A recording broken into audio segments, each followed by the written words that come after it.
जय माता दी दोस्तों। माघ मास का पावन महीना शुरू हो चुका है।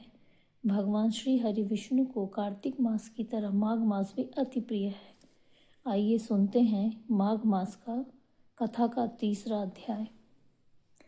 राजा दिलीप कहने लगे कि महाराज, यह पर्वत कितना ऊंचा और कितना लंबा चौड़ा है। तब वशिष्ठ जी कहने लगे कि 36 योजना, एक योजना 4 कोस का होता है। ऊंचा ऊपर चोटी में 10 योजना चौड़ा और नीचे 16 योजना चौड़ा है, जो हरि, चंदन, आम, मदार, देवदार और अर्जुन के वृक्षों से सुशोभित है। दुर्भिक्ष से दुखी होकर इस पर्वत को फल और फूलों से परिपूर्ण देखकर भृंगु ऋषि वहीं रहने लगे और यहाँ पर कंदराओं, वनों और उपवनों में वे बहुत दिनों तक तप करते रहे। इस प्रकार जब भृगु ऋषि वहाँ अपने आश्रम पर रह रहे थे, तब एक विद्याधर अपनी पत्नी सहित वहाँ उनके आश्रम में पहुँचा। वह अत्यंत ही दुखी जान पड़ता था। उन्होंने भृंग ऋषि को प्रणाम किया। ऋषि ने बड़े मीठे स्वर में उनसे आने का कारण पूछा और कहा, हे विद्याधर, तुम बड़े दुखी दिखाई देते हो, इसका क्या कारण है? तब विद्याधर कहने लगा, महाराज, पुण्य के फल को पाकर, स्वर्ग पाकर तथा देवतुल्य शरीर पाकर भी मेरा मुख व्याघ्र जैसा है। मेरे दुख और अशांति का यही कारण है, न जाने किस पाप का फल है। मेरे चित्त की व्याकुलता का दूसरा कारण भी सुनिए। मेरी पत्नी अति रूपवती, मीठा वचन बोलने वाली, नाचने और गाने की कला में अति प्रवीण, शुद्ध चित्त वाली, सातों सुरों वाली, वीणा बजाने वाली, जिसने अपने कंठ से गाकर नारद जी को प्रसन्न किया, नाना स्वर के नाद से वीणा बजाकर कुबेर को प्रसन्न किया, अनेक प्रकार के नाच ताल से शिवजी को भी अति प्रसन्न किया। शील, उदार रूप तथा यौवन में स्वर्ग की कोई अप्सरा भी इस जैसी नहीं है। कहाँ ऐसी चंद्रमुखी स्त्री और कहाँ मैं व्याघ्र मुख वाला। यही चिंता सदैव मेरे हृदय को जलाती रहती है।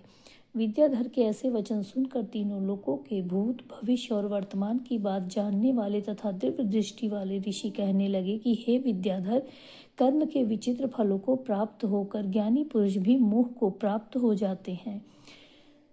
नन्ही सी मक्खी के पैर के जितना विष भी प्राण लेने वाला हो जाता है। छोटे छोटे पापों का फल भी अत्यंत दुखदायी हो जाता है। तुमने माघ मास की एकादशी का व्रत करके द्वादशी न आने तक शरीर में तेल लगाया, इसी पाप कर्म से व्याघ्र हुए। एकादशी के दिन उपवास करके द्वादशी को तेल लगाने से राजा पूर्वा ने भी कुरूप शरीर पाया था। वह अपने कुरूप शरीर को देखकर दुखी होकर हिमालय पर्वत पर देव सरोवर के किनारे पर गए।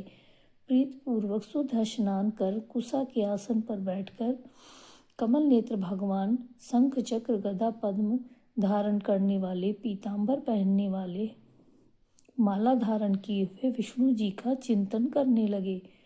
पूर्वा राजा ने 3 माह तक निराहार रहकर भगवान का चिंतन किया। भगवान श्री हरि विष्णु प्रसन्न होकर राजा के तप से अति प्रसन्न हुए और माघ मास की शुक्ल पक्ष की एकादशी को प्रसन्न होकर भगवान ने अपने शंख के जल से राजा को पवित्र किया। भगवान ने उसके तेल लगाने की बात याद दिलाकर सुंदर देवताओं का स्वरूप उन्हें दिया। राजा कृतज्ञ होकर अपने पुरी को चला गया। भृगु ऋषि कहने लगे, हे विद्याधर, इसलिए तुम दुखी क्यों होते हो? यदि तुम अपना राक्षसी रूप छोड़ना चाहते हो तो मेरे कहने पर जल्दी ही अपने पापों को नष्ट करने वाली हेमकूट नदी में माघ स्नान करो, जहाँ पर ऋषि सिद्ध देवता निवास करते हैं। अब मैं इसकी विधि बतलाता हूँ। तुम्हारे भाग्य से माघ मास आज से 5वें दिन ही आने वाला है। पौष शुक्ल एकादशी से इस व्रत को आरंभ करो। भूमि पर सोना, जितेंद्रिय रहकर दिन में 3 समय स्नान करके महीना भर निराहार रहो। सब भोगों को त्याग कर तीनों समय भगवान विष्णु का पूजन करो। जब द्वादशी को शिव जी के स्तोत्र और मंत्रों से पूजन करोगे तो तुम्हारा मुख देखकर सभी चकित हो जाएंगे और तुम अपनी पत्नी के साथ सुखपूर्वक रहना। माघ मास के प्रभाव को जानकर सदा माघ में स्नान करो। पाप दरिद्रता से बचने के लिए मनुष्य को सदा यत्न से माघ मास का स्नान करना चाहिए। स्नान करने वाला इस लोक तथा परलोक में सदा सुख पाता है।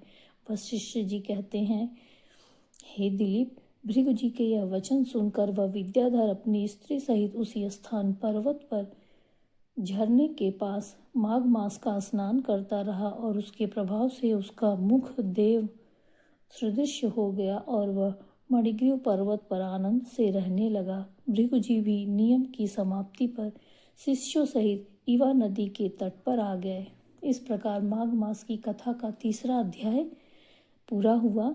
कल हम जानेंगे माघ मास की कथा का चौथा अध्याय।